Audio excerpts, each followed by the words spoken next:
네, 먼저 이 해선이 뭐라고 님께서 보내주셨는데요. 금리 인상이 된다면 시장의 충격 얼마나 될까요? 라고 여쭤봐 주셨네요. 이거는 뭐 계속적으로 일단은 말씀을 드렸죠.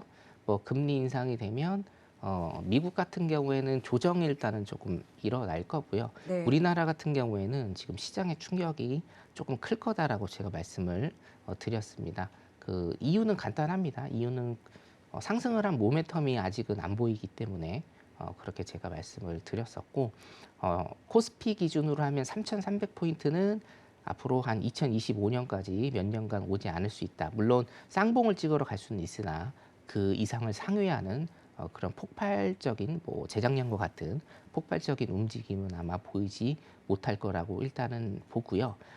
금리 인상은 이제 뭐 3월이든 5월이든 6월이든 일단 금리 인상이 되는 거고, 제가 한 가지 조금 덧붙여서 말씀을 드리면, 전쟁 얘기를 지금 안 할 수가 없는데, 눈앞에 와 있죠. 전쟁 얘기를 안 할 수가 있는데, 네. 미국장 같은 경우에는 제가 데이터 조사를 좀 해보니, 만약에 이제 어떤 국지전이나 아니면 전면전 뭐 다 포함해서 전쟁이 일단은 좀 일어나게 되면 S&P 기준으로 한 4.9% 정도의 마이너스를 일단 기록할 것 같다. 이게 에버레지로 지금 통계적으로 나온 수치고요.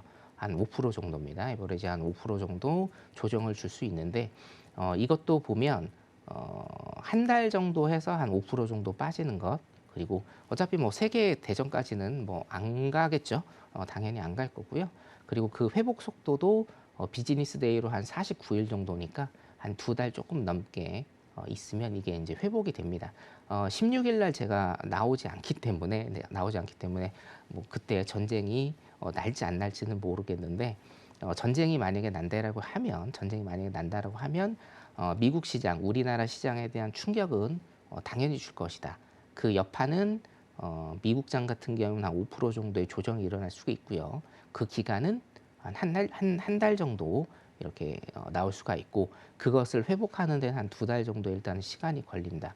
자, 그러면 중요한 건 우리나라 같은 경우인데요. 우리나라 같은 경우에는 만약에 여기에서 주저앉아 버리면 코스피 2600선을 아마 하회를 할 것 같습니다. 그럼 제가 말씀드린 그 라인까지 일단은 오게 되죠. 코스피 2400에서 2500, 그 다음 라인 코스피 2100 라인까지 일단은 좀 열어두시는 이런 마음을 가지시면 조금 편하지 않을까.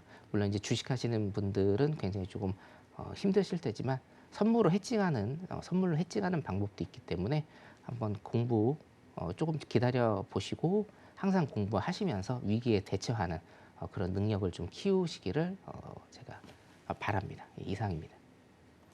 네, 좋습니다. 그리고 또 이 조금 전에 이 세인트 루이스 제임스 블러드 이 연준 총재가 발언을 했습니다. 개장 전에 원래 발언이 좀 예정이 되어 있었는데요.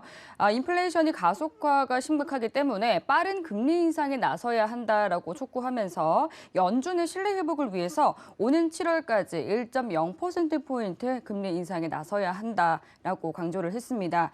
그리고 또 세르게이 라브로프 러시아 외무부 장관이 EU와 나토와 계속해서 대화할 것이다라는 이 다소 좀 평화적인 발언을 내놓은 후에 미국 선물 시장 지금 현재 좀 안정세를 찾아가는 모습이고요. CME에 따르면 또 트레이더들은 올해 연준이 이 7차례 금리 인상에 나설 가능성을 55%로 점치고 있다라고 합니다. 네, 또 이 연준은 이제 이번 주 수요일에 1월 FOMC 회의로 결과를 발표하게 되죠. 네, 그리고 또 노란톡으로 보내주신 질문이 있네요. 바로 만나보도록 하겠습니다. 지병수님께서 보내주셨고요. 국내 시장을 어렵게 보시는 이유가 따로 있을까요? 하고 질문 보내주셨네요. 아까랑 좀 연결되는 얘기인데요. 네, 모멘텀이 없습니다. 아, 모멘텀이 예, 없다. 주식 하시는 우리 전문가님들은 어떻게 설명을 좀 해주실지는 모르겠지만, 네, 항상 중요한 거는 개별 종목에 대한 중요성이 아니고 이 지수에 대한 중요성입니다. 지수에 대한 중요성이 굉장히 중요합니다. 지수를 이기는 개별 종목은 없다라고 제가 말씀을 계속 드리고 있죠. 그래서 이 지수라는 게 어떤 것이냐? 그럼 지수는 어차피 글로벌 시장을 따라가게 되어 있는데, 글로벌 시장이라고 하면 중국과 미국 시장이 굉장히 어, 우리 한국 시장에 지대한 막대한 영향을 미치고 있죠. 미국 시장 같은 경우에 지금 일단은 전쟁도 있고요. 전쟁도 있고 뭐 금리 인상도 있고요. 테이퍼링 아직 끝나지도 않았고요. 대차 대조표 축소를 뭐 6월에 한다는 얘기도 계속적으로 나오고 있고요. 그렇기 때문에 어, 좋은 소식은 우리나라 시장에 반영이 안 되고 있고 패턴상으로 별로 좋지 않은 뉴스들만 계속적으로 일단 나오고 있고 시장이 지금 긴축 정책을 지금 들어가고 있는데 이 긴축 정책을 들어간다라는 것은 하루 이틀, 뭐 한두 달, 1, 2년 안에 끝나는 건 아닙니다. 수년이 걸릴 것이고 자, 두 번째로 인플레이션에 관한 문제인데 인플레이션에서 지금 자유로운 나라는 세계 어느 나라에도 없습니다, 여러분. 인플레이션이 미국에 지금 국한돼 있는 게 아니에요. 우리나라 같은 경우에도 인플레이션이 굉장히 높게 측정이 돼 있고 단 우리가 한 가지 조금 팁을 제가 말씀을 드리면 소비자 물가 지수 같은 경우에는 우리나라가 굉장히 조금 낮습니다. 2% 중반대인데 이게 왜 2% 중반이 나오냐면 제가 노란톡에 여러분들한테 그리고 주말 특강에서 몇 차례 설명을 일단 드린 적이 있습니다. 우리나라 소비자 물가 지수의 산정 방법이 일단 조금 잘못됐다라고 표현하기는 좀 그렇지만 주택 부동산의 가격을 부동산 상승분의 가격을 거기에 물가지수에 넣지 않습니다. 그래서 우리나라는 소비자 물가지수가 굉장히 좀 낮게 책정이 돼요. 이게 만약에 집값에 대한 그런 상승분이 물가지수에 반영이 된다라고 하면 우리도 사실은 미국하고 견주어서 절대로 뒤지지 않는 물가 상승률을 지금 보이고 있는 겁니다, 여러분. 예, 꼭 기억하셔야 돼요. 이거는 제가 주말 특강이나 이런 데서 몇 차례 말씀을 드렸습니다.